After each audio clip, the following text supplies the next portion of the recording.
Welcome to Whitetail Rendezvous Podcast. This is Bruce Hutchin, host and executive producer. Each week, you will hear tips, techniques, strategies, and personal stories from some of the best and funniest whitetail hunters in North America. Hope you enjoyed today's episode. If you do, tell a friend on social media. If not, tell me and I'll make it better. Thanks for listening, folks. On the next episode of Whitetail Rendezvous, we're going to talk to Brandon Gador. And Brandon hails from West Bend, Wisconsin, but he spends most of his time now in the technology business out in San Francisco. And he travels back and forth to Wisconsin as much as possible to do duck hunting and fishing and, of course, chasing whitetails. Brandon's got a great pedigree. He's got a degree from the University of Wisconsin, and he's also got his master's from there. And what he decided to do while sitting in a tree stand is how can he make the hunting experience easier for everybody? How can I collect data? How can I help people understand what happened in 2015 on October 18th with a phase of it was overhead and it was waxing. Yeah, he's that detailed. Hey, he's a technology geek. Anyway, all said and done, at the end of the day, Quiver Hunting App was born. And Quiver Hunting App is for you and for me to log everything that happens when we're up in a tree, in a ground blind, or wherever we happen to be chasing whitetails. And it gives us data that we can go back and mine. So, all that being said, stay tuned. Great show. And I'm really happy to have Brandon part of the Whitetail Rendezvous family. Hey, folks, I'm heading to San Francisco. No, I lied. I'm heading to West Bend, Wisconsin, but I'm with Brandon Gador. And Brandon is the owner, operator, creator of Quiver Hunting App. Brandon, welcome to the show. Thanks, Bruce. Happy to be here. Hey, folks, we've had a great warm up, and my bad again. I should have been recording the whole thing, but that's the way it is. But we're with Brandon because he's a Midwest guy that ended up in San Francisco. So that's really where we're going to start. How did a Midwest guy get to San Francisco? Yeah, so I went to school at the University of Wisconsin-Madison, and coming out of college, a friend and I started a business, and we were doing that for about 2 years. And ultimately, I mean, that was an amazing learning experience. Learned more probably running that business for 2 years than I did in actual business school. But ultimately, that tanked, and I was kind of looking for the next opportunity. And then, a job opportunity opened up in San Francisco to continue to work in tech. And it just seemed like a really good learning experience on the product management and marketing side. And so I took the leap of faith and moved out to San Francisco, not really knowing what I was getting myself into. San Francisco wasn't on the radar to start with, but I thought, heck, I can get out of Wisconsin for a little bit and check it out. And so we were talking. How's the hunting environment in San Francisco? Pretty non-existent. There's not a lot of hunters in the city, and so actually a funny story. This last fall I was preparing for my elk hunt, and so driving around, there's actually an archery range in Golden Gate Park, and so there's a lot of target shooters that shoot archery in the park, but it's primarily just recurve bow. But there's a few compound guys that go in there to practice, and you can tell they're the hunters. But while I'm driving there, I usually have my elk calls in, and I'm practicing my calls in the car. And I was at a stoplight, and all of a sudden this woman next to me rolls down her window, and she goes, "Excuse me, sir, is there a dog dying in your car?" And I was like, "No, that's just me practicing my elk calls right now. Sorry about that." But there's really not a lot of hunters, and I would say most people when they find out about it are pretty curious about it, just because they've never really been exposed to it before. Yeah, it's an interesting thing, and I've got a friend. I'm going to give Sam Ayers a shout out. Living country in the city, he lives in Hollywood and Vine. I mean, almost literally there, and he just got off his first elk hunt ever, and he says all the time it's so hard. And one thing he shared with me is that you know venison, your elk or deer is the original organic food. With all the Yep. people in these quote unquote trendy places say, well, I eat organic. gluten free. I'm this and I'm that. They just said, well, what's up with you? He says, well, I'm almost entirely organic. Well, Mhm. really? Yeah. And I eat meat. He's not a vegan, obviously. And then he goes, yeah, organic. And they said, oh, really? Yeah. I eat venison and elk. And then they Yeah. just deer in the headlights after that. Yeah, it's, one of the guys that I read a lot and follow, Steven Ranilla, he has a saying around venison diplomacy. And I've really found that in the city, actually, like, if people are curious or they want to learn more about it, I'll bring a pound of elk burger or something to work and give it to them, or other friends in the city that haven't tried it, just to open their eyes around hunting and, sharing, kind of the harvest that way. But I've had some pretty interesting conversations in the lunchroom at work when, I bring my lunch and maybe it's like, a venison chili or a stew of some sort, and someone's asking me like, "Oh, what do you got today?" I'm like, "Oh, chili." And they're like, "Oh, is it like, hamburger?" I'm like, "Actually, no, this would be elk meat." And then that just opens up to a whole different type of conversation. So it definitely keeps it interesting. Yeah, I can appreciate that. That's for dang sure. Since you mentioned elk, what about elk hunting? What state do you go in, and why do you find that so alluring? Yeah, so I grew up whitetail hunting with my dad, and kind of all the primarily the only type of hunting I was exposed to was, sitting in the tree stand and kind of setting up for, a whitetail to walk by. But I've always loved the mountains. Have spent a lot of time, skiing, backpacking, and hiking in the mountains. And so elk hunting always had this allure of, where these elk live. And as a kid, I remember my dad leaving for elk hunting trips, and that being something I've always wanted to do. And so when I moved out west, I finally started to make some money. And before I could never afford to really go elk hunting, but I started to save up. And so 5 years ago, we went on our first elk hunt, my dad and I. And immediately after that first morning, I was like, this is something I got to do every year. Just hooked. Just, there's nothing like hiking around on the mountain, trying to find elk. And it just kind of combines all the things that I love.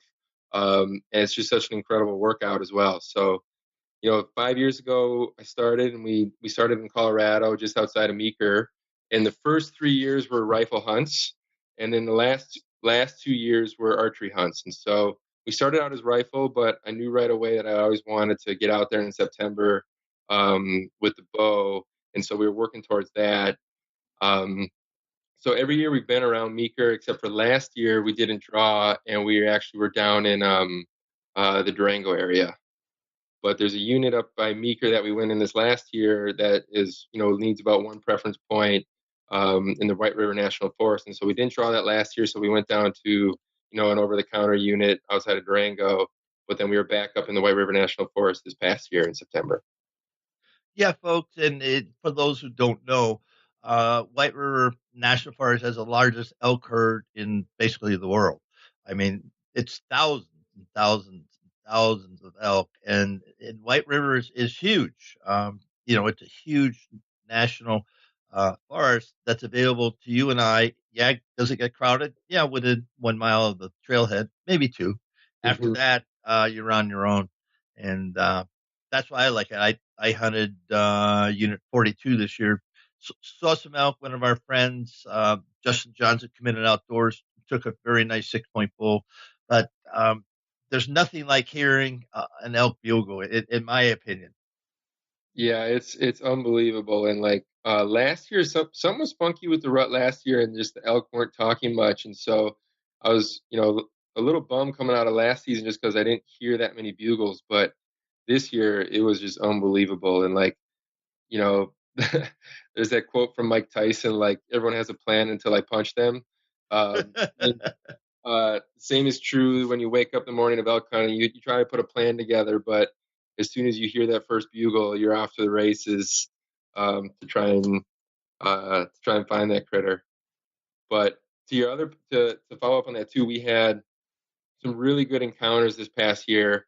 Um, one where we were calling in, and basically my dad had brought in this 6x6 about 40 yards from him, and I could see it. And it's like one of those classic stories where you just start to see the antlers rise up over the ridge before you see the actual bull. Um, and this bull got like within 40 yards of my dad, and then just ripped this massive bugle at him. And then the wind had shifted, so he started trotting the other way. But my heart was pounding so hard that I couldn't tell if that was the elk running or if that was my heart. So amazing. It is, and folks, I know a lot of people who hunt whitetails, especially archers. Come to Colorado. That's how I got. My first hunt was a while ago, and every time we got into elk, but it's just the experience. And I hunt by myself. I don't team hunt. Maybe should, but that's how I like to do it. And it's just an amazing uh, experience, adventure, to have a bull elk within 40 yards and screaming at you. I mean, just Mm, you can't believe the primal scream, and it gets your attention. totally. Yeah, and that's what I tell my friends too. It's like, they're like, "Oh, I want to go, but it just costs too much money." And I'm like, "Listen, if you just put away a certain amount of dollars every month and just slowly build up that kitty fund, you'll be able to go." And that's what I do. Like it is, we don't, the prices change every year, and the out of state tag is expensive. But if you save up for it throughout the year, it's definitely a very doable hunt. Well said on that. Let's switch it back now to Quiver hunting app, and we're going to talk about whitetail hunting, folks. And but right now, I want to talk about the app because it's very interesting. All the technology that's available, and yes, there's a lot of other apps out there. My good friends run Hunt Data, and it's maps and pins and all the capability I use at sheep hunting, and it was a great tool. And that's what I want people to hear from you about the tools available, specifically hunting, Quiver hunting app today. Because if you're not embracing technology, folks, you ought to. Yeah, and you kind of hit the nail on the head there as far as building a tool. And so, I mentioned earlier that I have these jobs that I moved out to San Francisco for, and so, but I've always had this itch around trying to build a product for for the outdoorsman, whether it be hunting and fishing. And so, in previous years, I built you know let's say social networks or pseudo social networks for hunters or fishermen, and those didn't really pan out because, well, there's some already really great social networks out there, and it's really tough to start one of those from the beginning. But when I was thinking about what I wanted to build for a mobile app, we really wanted to focus on building something that was a utility to hunters, something that that would become useful for them and that would help them with their hunt. And so, um, really that's what Quiver is. And so I run and bike a lot as well, and I use apps like Strava or Map My Run. And I was sitting there, I was like, huh, it would be kind of interesting if we had a similar tool that allowed a user to, easily track their hunts, so that they could just kind of build up a story or a timeline of their season. And then we started to riff on that idea some more around what other types of information would be useful, knowing that already the really hardcore hunters are already taking notes out there. If you read any kind of blog posts out there, or really study whitetail hunting or even elk hunting, a lot of the guys will say the diligent note takers and the ones that can go back and reference those notes over the years are the ones that are more and more successful each year. And so, really, what this is transitioned into, or transformed into, is a mobile hunting journal where you can fire up the app and it allows you to track your hunt. And so, there's kind of three pieces to the app. So, the first part is it functions like a weather app, but the weather information that we give you is specific to hunters. And so, on the home screens, you'll see wind speed, wind direction, sunrise, sunset, barometric pressure, and the current weather. And you can add different locations as your home screens. And so that way, like, let's say you're trying to plan a hunt for that night, you want to, your different stand locations and what wind directions are the best. You can quickly open up the app and slide through the different home screens and get a quick gauge on, okay, where's the best spot for me to go tonight? Um, so that's kind of like on the surface around just like the weather data. But then on the tracking side, basically, you just like you would track a run, and this is kind of where the inspiration came from the app like Strava, which is a running app. But you start tracking your hunt, and so once you get up in your stand or you're in your blind, And this app is really geared towards whitetail hunters because it's more the hunter that's not going to be moving around a ton in the mountains or anything, but more towards whitetail guys. But you start tracking your hunt, and basically it starts a timer. And then from there, we make it really easy to log different events that happen throughout your hunt. So you can log different deer sightings, whether that's a doe or a buck. You can take notes in the app. You can add a photo. You can record when shots are taken. Um, and really, while you're tracking the hunt, then it's building a timeline of your hunt. And so you can see when you started, so you get a good idea of when you were out there, and then at the different times when you've recorded activity. And then you once you're done, you end the hunt in the app, and so then you have like a completed view of what that hunt was. And the interesting thing there is then you can go back and review, and you can see, okay, last week I hunted this stand. I went out at 3:30. We had a west wind coming in at 5 miles an hour, and the deer started moving at about 5:15. And so you create a real nice timeline of all these individual hunts that allow you to go back and analyze so that you can, as we say, hunt smarter in future sits. You think about that, and I'm listening to you. So, does your weather portion give you forecasts like hunt? Everybody knows you hunt the front end and the back end of a of a cold front coming through, or any delta that's 10, 20. I shouldn't say 10, but 20 degrees difference. You know, barometric pressure drops, Yep. and now we got a front moving through. Rain, snow, it doesn't really matter. It's the in my opinion, it's the delta between temperature and then the barometric pressure that keys them. That's my Yep. opinion, folks. Totally. And we don't do any future reporting right now. That's something we would want to bring into the app where we give you more data in the future so that you could start to see those trends happening.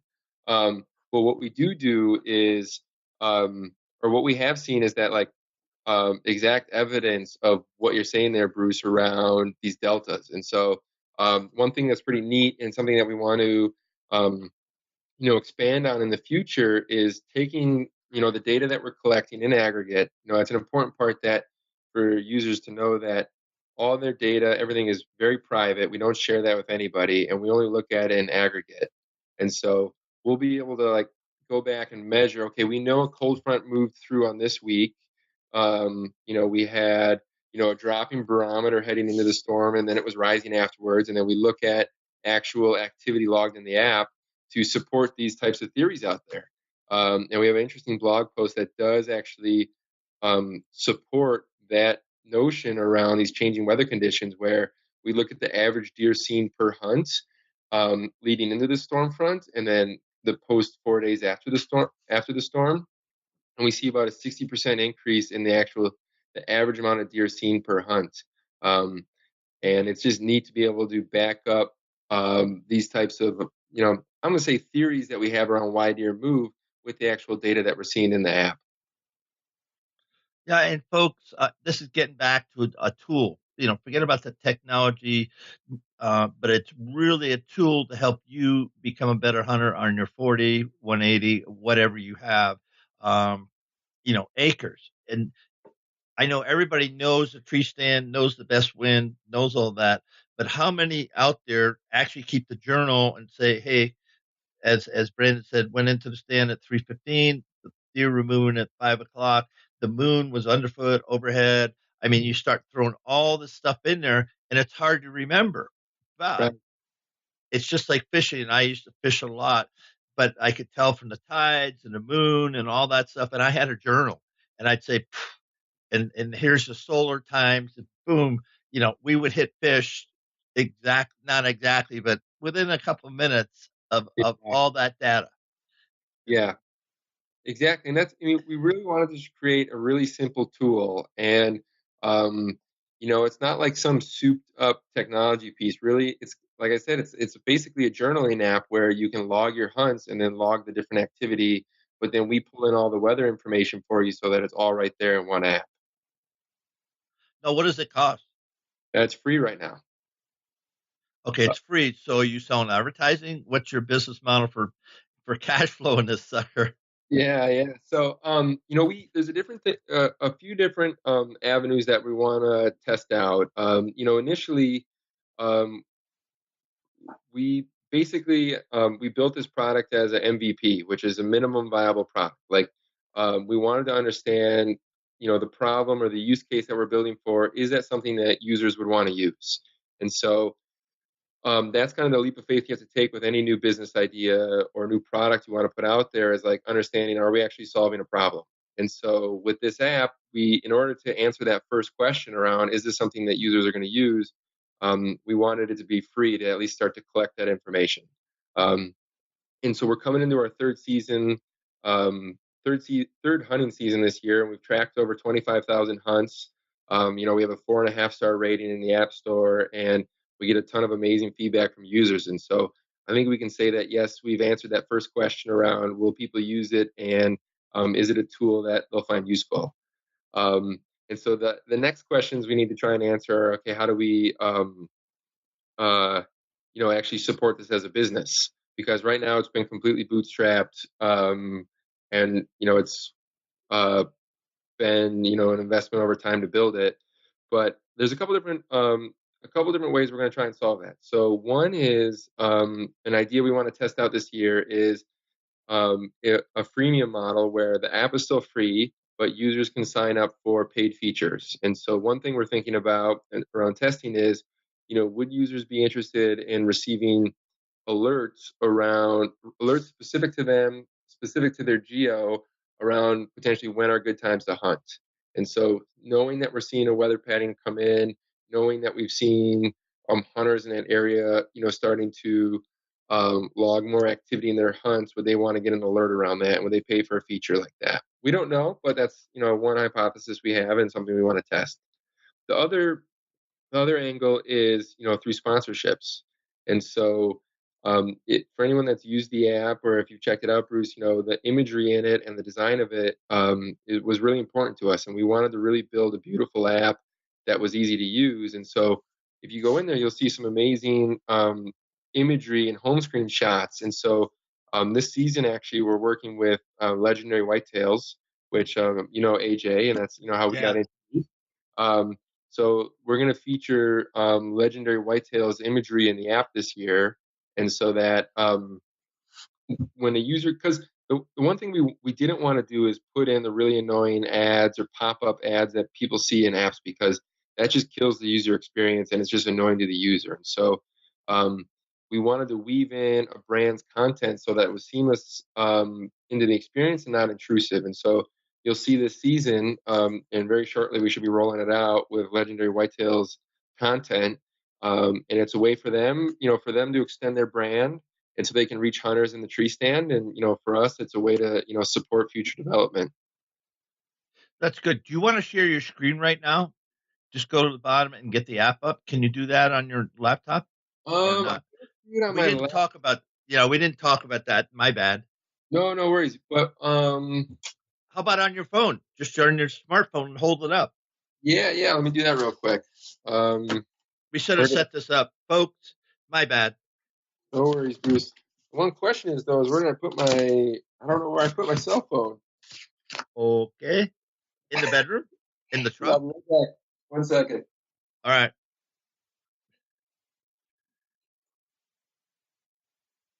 Now, folks, if you don't know AJ Gall, he's at Legendary Whitetails.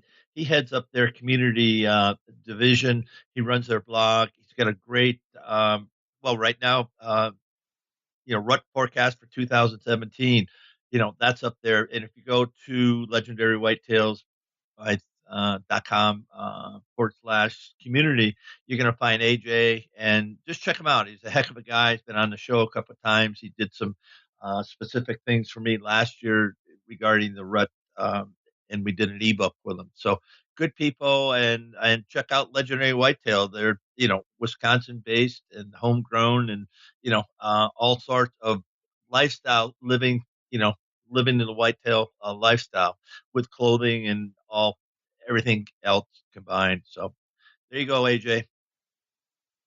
Yeah, and actually, some exciting stuff we've done with AJ is using our data.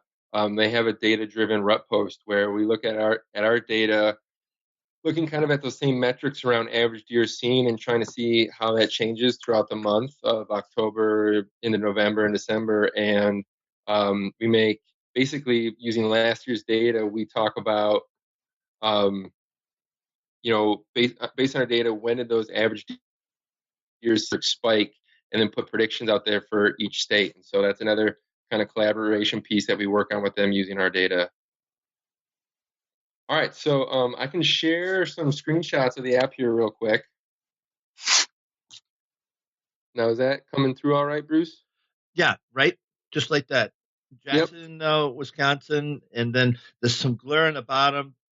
Back it up. Yeah, there you go. yep. That's better. So here's showing my current location, but then you could add other locations in the app. And so these are just like some dummy locations I've added. But if you had different stands and kind of different parts of the area that you hunt, you could throw this in there and see the different wind. And moon phases there. So like here's just kind of, and this just works like a weather app here where you can just go across your different locations. And so what we're working on with Legendary Whitetails is you can see the imagery in the back here. We're going to bring some of their content in and then some of their images, so that we can extend the Legendary Whitetails brand in the app. But that way, it doesn't feel like an intrusive ad within the experience. Okay, And so I then hit start hunt. Yep. And so last spring we added turkey hunts, and so you can track whitetail hunts or you can track deer hunts or turkey hunts. But actually, folks are using this app for all sorts of reasons. Pig hunts. We have a lot of fishermen using this app actually, for their fishing, and we've been asked a lot to build a very similar app for fishing and kind of build out that capability, which we'd love to do. It's just we're a little tight on resources, so we're just focusing on whitetails right now. Um, but then, yes, I go here. I'm going to choose where I am, pick your location. You can name the hunt. Um, and then basically from there, you start the hunt. And so you see the key weather data up at the top around current conditions, sunrise, sunset, which is super helpful when you're worried about shooting times, moon phase, and then barometric pressure. And then from there, we basically, these are all the different events that you can track in the app. Deer seen, so like if it was a buck or a doe, um, photos, shot taken, notes, and then if you're lucky enough, deer down. And so, a user can go in and pop in and add this content throughout their hunt, and then basically build out a timeline. And so, let's just log that we saw a buck quick, um, and then that gets added, and it just creates this timeline that I was talking about of your entire hunt. And then if I go here and I'm going to just end the hunt, um, you see a summary. So like you'll see, what's neat about it is you can see a summary of like your entire season. How many hunts have you done so far? How many hours have you been out there? How many deer have you seen? And you can slice and dice that by the year. And so, it's interesting for guys to be able to go back and see how much time they actually spent in the stand this past season, and compare that to last season. And then all the previous hunts are in here down below. So you can tap into one of those and see what happened there. So that's kind of the nuts and bolts of the app. Now, do you have GPS Yeah, so we have GPS. integrated? It's integrated in the sense of when you first when you log your hunt, it automatically pulls in the location so it knows where that hunt is. Right now, we don't have anything built out around mapping, so that you can't drill into a map and kind of drop points or anything like that. Not yet. Okay. So that would be, there's people all over the country. I think Scout Outlook. I'm thinking that there's a number of apps. That might be a Yep. worthwhile conversation. You Yeah. know, they use yours and you use theirs, and you increase your database for very limited cost. Totally. And then, the thing is like, like HuntStand and some of the other apps out there are really focused on kind of the property management around like, where your different stands on your property, really using the map and kind of drawing those lines out.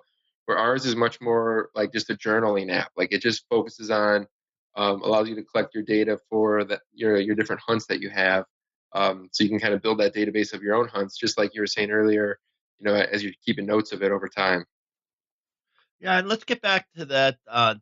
I call it data mining. You might have a different term, but when you think about all the data you're collecting, but Bruce's data been hunting for a while, so I've got a couple hundred entries, right? Yeah. So then you can go back. I'm thinking of money thing. You can go back and coordinate or uh, what's the word I'm trying to think. Anyway, pull it all together, and then you can say, Bruce, here's a report. Does that cost $5 or $1? I Exactly. don't know. I don't know. But you think about that, then all of a sudden your year-end report, your 2017 hunt report, and all of a sudden you've given them really good data, which they're going to pay for, but Yep. the app's free. Then all of a sudden you throw that in a notebook or you put it on the computer somehow. You could build a separate thing for Bruce. So Bruce just goes in there to his file, clicks on Bruce, and there's all the data from the year and then a summation of it. So all of a sudden, I kind of sort of know, wow, this Tuesday, that Friday, that Sunday, that Saturday, what were the conditions? Exactly. I saw the most bucks, and we hierarchy. Okay, the most deer activity Yep. because like I shoot does, so I don't really care. I do Yeah. care, but I shoot them all. And but you take that and most deer seen, and then you can split out bucks and does. But then I can look at it a snapshot. I can look at it really close and go, why were those 5 days the best days of the whole season? I hunted Right. 20 days, but I had 5 prime time days. So you look Exactly. at the data and barometric pressure and wind and sun and or not sun or whatever, but you pull all that together, that's going to make me a better hunter, I think. And folks, I'd like to hear your input. And Brandon, what's your email address or how do I get a hold of you to give some input? Yeah, I mean, it's just Brandon, my first name, Brandon, and then at quiverapp.co. All right. And Hmm. I appreciate that. I'm here at whitetailrendezvous@gmail.com. Um, I think most people know that. But anyway, so we'd like to hear from you because folks, way back when I used to work in Mountain View, blah, blah, blah, blah. And I know a little bit, just a teeny, teeny, teeny, teeny inch, but data correlated and pulled together and then given out. The company I work for, we made a lot of money doing that. I mean, Yeah. seven figures type of money because people wanted to know when people came to the store, how much they bought, ethnicity, everything they could. They'd suck it all in and they'd see their peak hours. And then Yep. they could do their campaigns, just like AJ Gall over at Legendary Whitetails. Um, you know, after a while, they'll be saying, oh, this is what happened. And we see a spike here and blah, blah, blah, blah. But that's what it's about to become a smart hunter, become a 365-day hunter. Just throw the data in. Don't worry about it until January to plan for next year in January, February, March. That's my 2 cents. Your thoughts? No, I mean, I couldn't agree more. And like, it's I would relate it to like what John is doing over at Deer Lab, where around trail cam photos, Right. guys are putting their trail cam photos, but then his product is giving you all these insights into, when these deer are moving and what the conditions are there. It's very similar on our side around your actual hunts, like when you're actually out there and what you're seeing. And so I couldn't agree more. I mean, I know, um, you always think that you're going to remember stuff when you're out and you're like, okay, I remember that those popped out of the southeast corner of that cornfield at 5:15. But ultimately, there's so much stuff running around in your head, you forget that. And so this is a way to just easily log that in your phone, and then it's stored there for you, so that you can always go back and reference it. So I would totally agree. Deer Lab, John Livingston out of Florida. He's really got a really good system, tool, if you will. Take all your trail cameras and um, correlate them and then give you back the information. Exactly. That's good stuff. Let's talk about. We got a few minutes left. Let's talk about whitetail hunting. You're a Wisconsin boy. Dad's a hunter. Let's talk about that hunting tradition. Yeah, so I'm actually back in Wisconsin right now. As you mentioned, Bruce, I live in San Francisco right now, but I'm back for a little over a week here. Conveniently, I had two buddies getting married, and so I stretched that week out. between the 2 weekends to stay back and get out and do some whitetail hunting. So um, last year, my mom's birthday is right around the rut, and so I was back home during that time. And so I try to make trips back whenever I can to get out in the whitetail woods and get that fixed. And so this week I've been able to get out in the stand for some early bow action. Now, is this public land or dad's So land or in Wisconsin, it's all private. There's I might try and get out into some public in the area around here later this week, but for right now, I'm focused on some private land.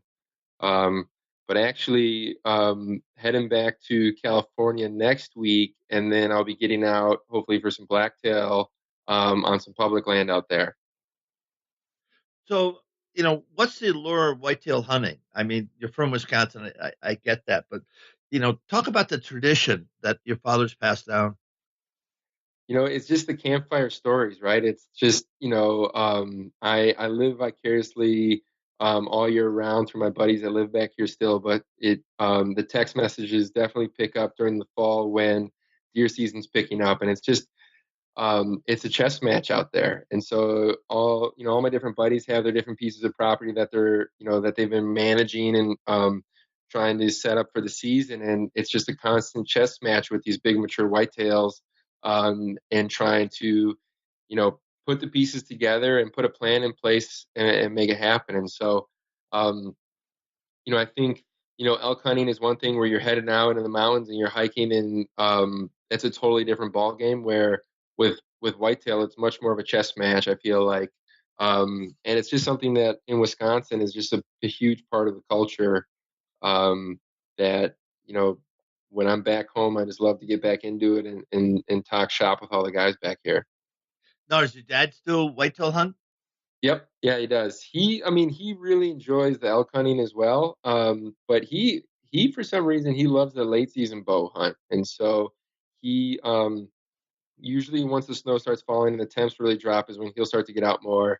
I think that also is a factor, the fact that he's quite an addict to golf as well, and so he golfs late into the season, and then he'll pick up the bow once the temps really start to drop and get out there.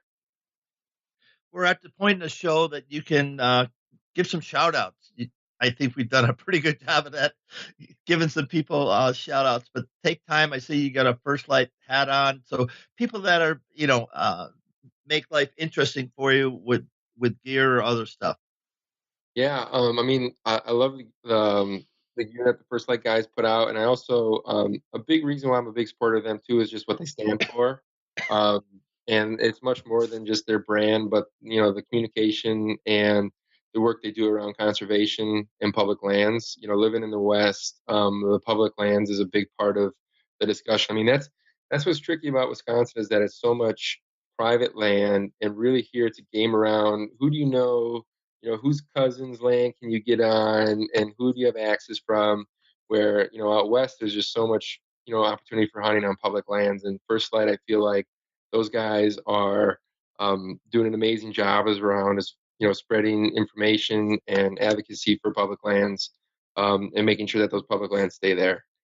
And then really, I mean, like, I was introduced to First Light through Steven Ranella, who I mentioned earlier, but he's a guy that I've read his stuff for a long time, and it's exciting to see his show Meat Eater take off.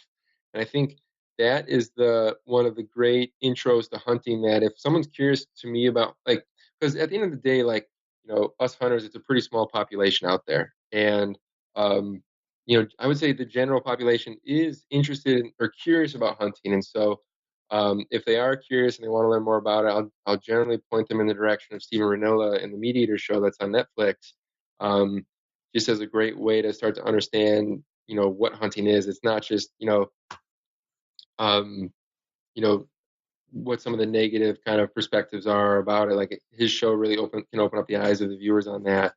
And then lastly, I'd say the guys at Legendary Whitetails. AJ's a great guy. He's been a huge supporter of Quiver from the beginning. When I kind of initially told him about it, he was excited about the idea, and he's given us some great feedback along the way. And this is the first season we're going to actually be working with them. and helping with their brand and getting their brand into the app. And so I'm excited to test that out this season and see what it does for them. Well, Brandon, it's been a pure joy, and we covered a lot of different information. And so, folks, again, if somebody wants to get a hold of you, Brandon, how do they do that? The best way is through email, Brandon at quiverapp.co. But you can also hit us up on Facebook, Instagram, Twitter, all the normal spots, and we'll get back to you. The other thing too is like, I want to also just give a shout out to my buddy Tim, who's been helping a lot on the marketing side with Quiver. And so he's a guy that, was interested in what we were doing, and he reached out and wanted to help out. And so a big shout out to Tim Salzer, and all the help he's helped with Quiver in the last 2 seasons. With that, folks, we're going to wrap this show of Whitetail Rendezvous. And Brandon from Quiver Hunting App, it's been a pure joy. We've had a lot of laughs. We've been smiling most of the time through it. So that's a good thing. Always. Yeah. Hey, Bruce, I just want to say thank you for, inviting me on the show. It was a blast. It was great chatting with you. I want to welcome the newest member to the QDMA family, Quality Deer Management. In the past, you've heard from Kip Adams, Lindsey Thomas, and others at QDMA, and I wanted to bring in their newest member to help him share with you just what it takes to be a QDMA regional manager. He's in charge of Regional 2, and you'll hear the exact states that takes care of. And Corey Slater is just one heck of a young man who went to school, Kent State, then he transferred after he met his girlfriend to Slippery Rock State in Pennsylvania. And then he decided after graduation as a teacher coach, he wanted to head to Iowa, Leonard Giants. Smart move. No kids, wife, let's move to Iowa. And they did. And that's where he met Bill Winke and spent some time with him and learned a heck of a lot from Bill Winke of Midwest Whitetails. And then moved back to Pennsylvania for family and was checking out whitetail properties, actually saw an ad for QDMA. And as they say, the rest is history. So sit back, relax, and you're going to really enjoy Corey Slater from QDMA. Thanks for joining us. Be sure to tune in tomorrow for another episode of Whitetail Rendezvous, where you can listen and learn from the experts so you can be more successful on your next hunt. Until next time, listen, learn, and succeed.